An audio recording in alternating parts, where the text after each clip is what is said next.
John Clayton from the Washington Post. He has his winners and losers, and I know a lot of people at this time are looking at the Eagles, scratching their head and wondering, what were they thinking at 53? We'll ask John that, and we'll take a look at some of the other teams that he liked what they did. And obviously, the Eagles were high on people's mind here, John. I'm just interested to get your take on them taking Jalen Hurts at 53. It seems to be the one pick that everybody has an opinion on from this week's draft. Yeah, and I didn't like it from the standpoint that this is considered to be one of the deeper second-round drafts in recent years. I mean, I know that Eric DaCosta down in Baltimore, and of course, he was stressing that because he had more picks in rounds 2 and 3 than anybody else, and he was talking about how rich this draft was, in those rounds, and of course, what the second round carrying into the third, and certainly the best receiver draft we've seen probably since 2014, and so. It's not a matter that they should have taken the second receiver. I would have felt better about that than taking a quarterback, because the problem with this is that, that second rounder, even though, again, be tougher this year than it will be in other years because there's no off season and maybe no exhibition games that, to get somebody there. But that's taken a position starter away for a player who's not going to be on the field. And I know that Howie Roseman, goes back and still laments, not taking Russell Wilson back in 2012 when he went in the third round. Well, the difference is, they have a quarterback right now in Carson Wentz. And Carson Wentz is there on the team. And, the way it could go is that Hurd may go 4 years, like other quarterbacks do, and not get on the field whatsoever. And if he does, you want Taysom Hill type stuff because he's not going to do special teams. So I just shake my head at that one. It's not as bad as what they did in Green Bay, but I just think they lost themselves a potential starter. Yeah, and I wanted to. You just mentioned Hill, and they kept kind of stressing that he does other things. And I guess one of the questions is, are we going to see more teams follow this to have athletes, players, that kind, or do you think this was just a one of those things where the Eagles really value that position and maybe they reached a little bit? Yeah, I think they reached a little bit. I wouldn't be. I'm thinking they probably would go in the third round too, which would have been better than taking him in the second round. Because again, this second round is rich. And what I go back to, and I track this way too much, but I think the classic example is 1996 was a bad draft. Okay, so you have 75% failure rate from 21 to 30 to the 32nd pick, and then you look in the second round. Well, guess what? There were 3 franchise players that came out of that in this year's franchise class. You had Michael Thomas, and you had other studs that were just in there. Because what ends up happening is that, you take a grade, and, Howie's one of the best at, studying the grades and all that stuff. And what ends up happening is that maybe they don't have that first round projection, but still in the second round, you get a good value. And this draft was probably, I'd say from 21 to maybe 64 is deep with second round picks because they're all going to have the same grade, and you can come out with a really good player. In fact, there are better players right now in the second round usually than what's selected between 21 and 32. John Clayton, Washington Post, winners and losers on the draft. Dallas in the NFC East. Let's go inside the NFC East. And obviously, the Eagles, they liked CeeDee Lamb. They even admitted that they tried to make some calls to move up. There wasn't a taker for what they wanted, and Dallas ends up getting him. Did you like Dallas this weekend? I loved it. I thought it was, it's one of the best drafts because, again, sometimes you just get lucky. Because here they were sitting there, ready to take a pass rusher chase on, and and all of a sudden here's CeeDee Lamb coming down there, and the comparable to him is Dez Bryant.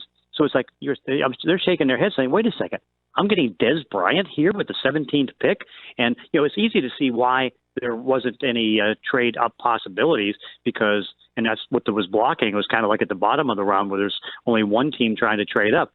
Here you still had tackles on a good tackle draft, wide receiver that were there. And so those teams were going to be taken. So it was going to be hard to necessarily trade up to be able to go because, again, this was a draft that I think was 20 deep on most teams for first-round grades. And so Dallas got lucky, and then they get a potential starting center in the 5th round. That was that was lucky on their part. They get, can you believe that, Stephon Diggs' brother fell all the way down in the second round and they got him at cornerback? I think they had a sensational draft. Sometimes it's good to be lucky. I guess if you're an owner, sometimes it's good to be on a boat when you're trying to have your draft. John Clayton, Washington Post. Minnesota's interesting, too. That's a team that's been in the NFC playoff picture. They've kind of been right there each and every time. They did a pretty good job, I thought, as well this weekend. Yeah, and that's one thing. Rick Spielman is very good at what he does. And, he's very creative, one of the most creative guys. And so naturally, a couple years ago, he tried the strategy of trading up into the first round because you get the fifth-year option. But then I think what he learned, as everybody else learned, it's not real rich between 21 and 32 because there's only going to be maybe one Pro Bowler. And, after the fourth year, you're not going to put the fifth-year option on him. But what he was able to do this year is that, one, he had to take care of his main positions because, he had to take care of cornerback, he had to take care of wide receiver. And so he came out of it well because first, getting Justin Jefferson, which I thought was going to go to Philadelphia, they got real lucky on that one. And then, of course, to get a cornerback, Jeff Gladney, I thought that was solid. But the other creative thing that he did is that he realized, there's going to be more mistakes in this draft probably than any other. And so let's load up on draft choices. So when he saw Minnesota or New Orleans starting to trade all their picks, he gets as many as 15 picks.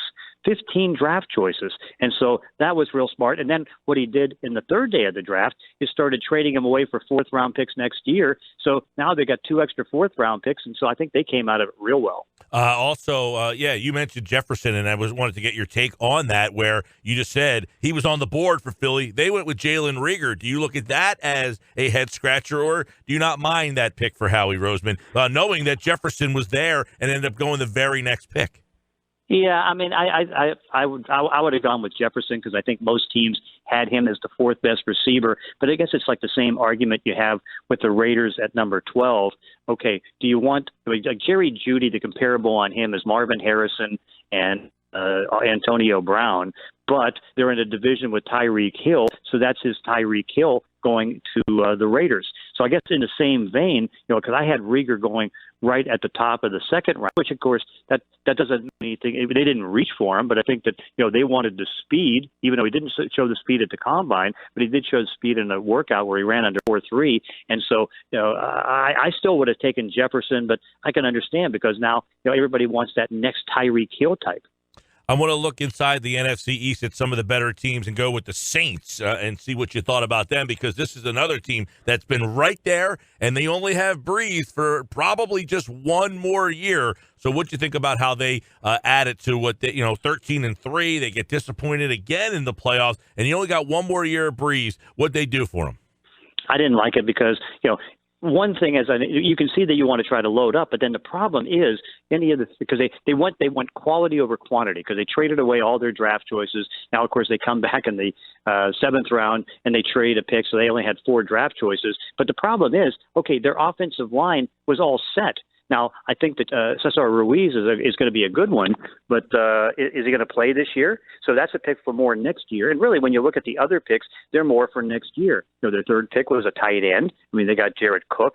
So, it's like, it's fine to draft for the future, but then when you trade away the future, particularly, with what they did after the third round and just pretty much getting rid of all their draft choices, didn't like that. And the problem they're going to face, because, naturally they're going to have cap issues. They got $25 million tied up in Breeze. They've got now $10+ million tied up in Hill. I don't know what they're going to end up paying Jameis Winston, but now you're talking about $40-some million tied up at the quarterback position. They can get away with it because I think they're the most talented team in the NFC, because I think right now they are the favorites. And so, so they add 3 potential starters, but they're more 3 potential starters for 2021, unless they want to cut Pro Bowl guard Larry Warford. John Clayton from the Washington Post, his winners and losers from draft weekend. Green Bay, you mentioned them. There were, another team last year, playoffs. You got Rodgers at 36 years old. So they went and said, we need to back Rodgers up instead of add to Rodgers' weapons.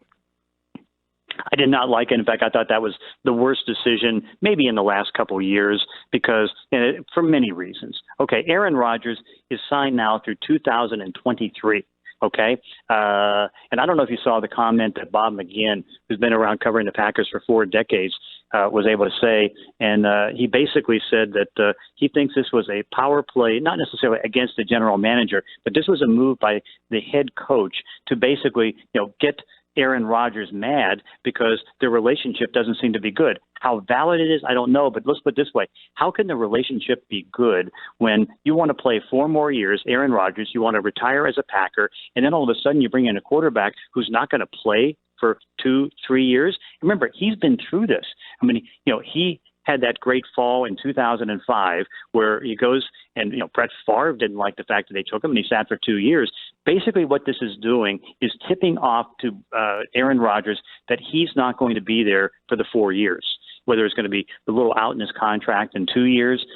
So I think that he's got to look at that. And then you have the best wide receiver draft in years and you don't take a wide receiver when he only had one last year, Devontae Adams. That was, I think, you have to give them the worst grade of all because they didn't help the offense and they hurt the quarterback. I'd like to get your take, John, on the fact that many people thought New England was going to be a player for a quarterback. What's the messaging from them that they decide to stand on the sideline, per se, at the quarterback position? Now, they did take one last year in the 4th round. People kind of forget that Stidham was just taken a year ago in round 4, but were you surprised by that?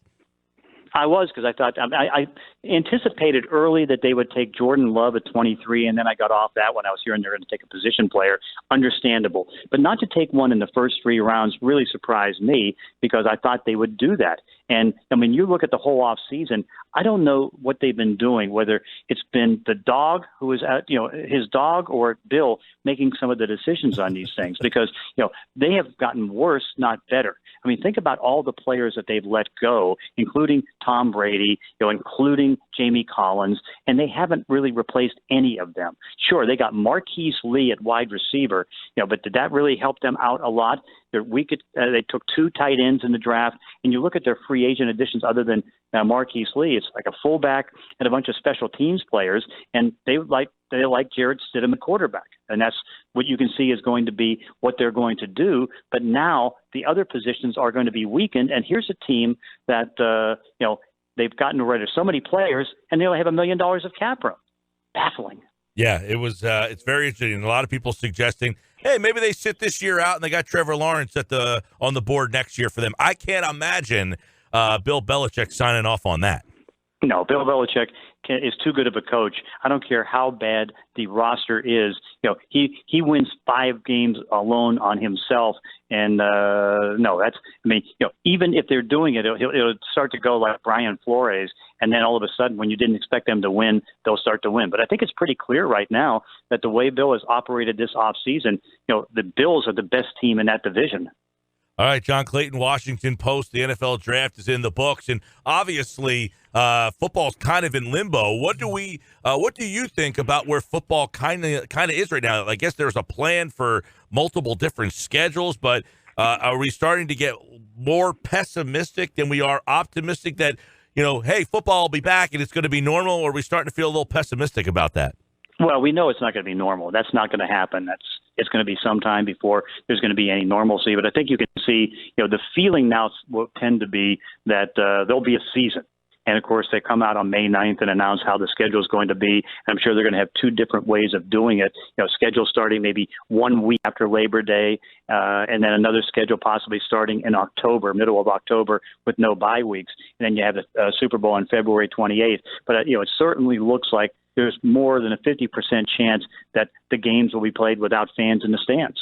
Because, you can see the thought on the mid-October part of it, because the mid-October at least, gives September and the early part of October to see if the virus comes back strong. And if that's going to be the case, then you're not getting people damaged, but you want to see how the recovery is going to be. So you can see that's part of the logic there. But as everybody can say, nobody knows for sure. I mean, we're kind of going day by day, week by week. And again, I'm more sensitized to it than most because living here in the state of Washington, in Seattle, we were the original epicenter. And so, here we are with the first flattening of the curve, flattening it before anybody else. Yesterday, I think there was 132 positive tests, and 10 or 11 deaths, and we're still in strict lockdown mode, and it will loosen up here probably within 3-4 weeks. But again, you can see that it's going to be very difficult to have fans in the stands. He's John Clayton, Washington Post, and as you heard him mentioned, also Seattle's ESPN Radio, and he was kind enough to join us here on the Sports Bash Live on 97.3 ESPN. Appreciate it, John. Thank you. Good stuff from John, the winners and losers. He's another one who likes Dallas. He does not like the Hurts pick. A lot of polarizing discussion on that.